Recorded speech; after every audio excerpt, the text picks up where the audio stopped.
Hello friends, welcome again in money की track की YouTube channel. Bollywood और हॉलीवुड फिल्मों में आपने कई बड़ी लूट देखी होंगी, लेकिन क्या आप सोच सकते हैं असल जिंदगी में भी ऐसा हो सकता है? हम आपको बता रहे हैं ऐसी डकैती के बारे में जिसे बेहद ही फिल्मी अंदाज में अंजाम दिया गया है। आज हम हिंदुस्तान की सबसे बड़ी ट्रेन रॉबरी के बारे में बताएंगे, जिसे नासा की मदद से सुलझाया गया और इस रॉबरी को सुलझाने में 730 दिन का समय लगा।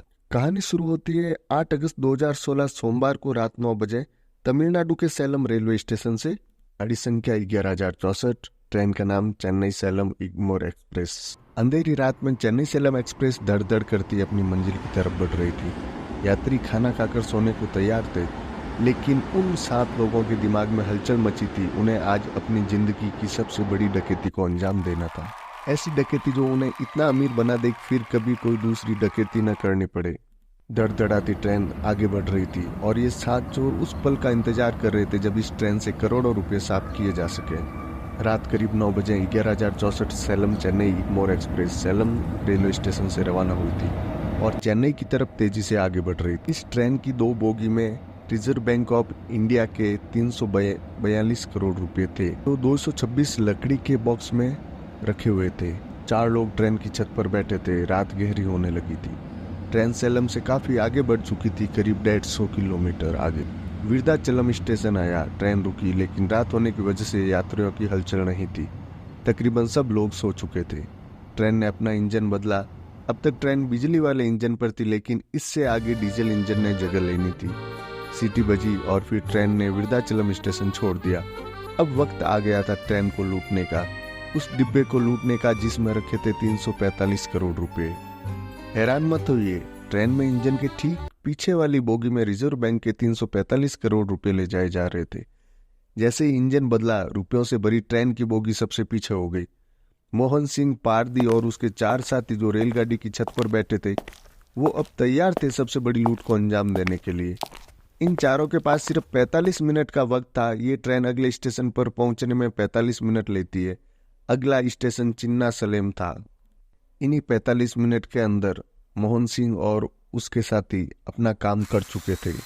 उन्होंने ट्रेन की छत को काटा, जिससे एक इंसान आराम से उस बोगी के अंदर जा सकता हो, आ सकता हो।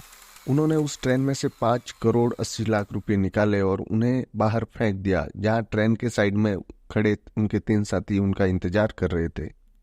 इन 40 मिनटों में 7 चोर मिलकर देश की सबसे बड़ी डकैती को अंजाम दे देते हैं और किसी को कुछ पता भी नहीं चलता। जब ट्रेन यार्ड में पहुंचती है तो सिक्योरिटी गार्ड अंदर आता है। ट्रेन की छत में बड़ा छेद देखकर वो दंग रह जाता है। कोई सोच भी नहीं सकता था कि ट्रेन की छत को काटकर इस तरह की कोई लूट को अंजाम दिया जा सकता है, वो भी एक चलती हुई ट्रेन से। पैसे की सुरक्षा के लिए 18 गार्ड बोगी के गेट पर तैनात थे, लेकिन किसी को भनक तक न लगी।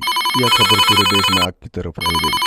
पैसों से भरी पेटियां खोली गई। नोटों की गिनती शुरू हुई तो पता चला करीब 5 करोड़ 80 लाख रुपए चोरी हो चुके हैं। पुलिस ने जांच शुरू की। कई दिन बीत गए, लेकिन डकैतों को पता नहीं चला। न कोई चोरी के निशान, न ही लुटेरों की कोई खबर। कई महीने बीत जाने के बाद भी जब पैसों का कोई पता नहीं चल पाया तो केस तमिलनाडु की क्राइम ब्रांच सीबीआई को यह केस सौंपा गया। सीआईडी ने अपने इस काम के लिए नासा की मदद मांगी और ये चेक किया आखिर सैलम और चेन्नई के बीच किस जगह पर इस डकैती को अंजाम किया गया। नासा ने अपने कुछ तस्वीरें इनके साथ साझा करके इन्हें अवगत करवाया। जिस लोकेशन पर ये चोरी हुई उस लोकेशन की नासा ने तस्वीरें इन्हें उपलब्ध करवाई। लोकेशन का पता चलने के बाद उस इलाके के मोबाइल टावर से लिंक करके उस वक्त में हुई कॉल की डिटेल्स निकाली गई। करीब 2 लाख फोन कॉल्स के बीच ये कुछ कॉल्स सीआईडी की टीम को संदिग्ध दिखी।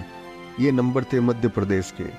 इन सभी नंबरों के आधार पर हजारों लोगों से पूछताछ हुई। फिर आखिरकार 730 दिन बाद एक दिन सीआईडी ने केस को सुलझाने का दावा किया। इस डकैती को अंजाम दिया था मध्य प्रदेश के मोहर सिंह और उसके 7 अन्य साथियों ने मिलकर।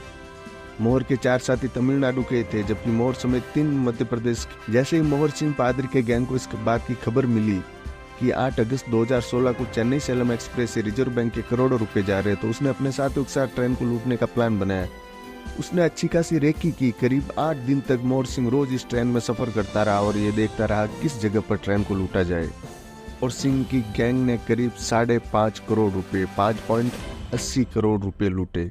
लेकिन जिस वक्त देश की यह सबसे बड़ी ट्रेन डकैती हुई 8 अगस्त 2016 को, उससे बराबर 3 महीने बाद 8 नवंबर 2016 को प्रधानमंत्री मोदी ने नोटबंदी के आदेश जारी किए।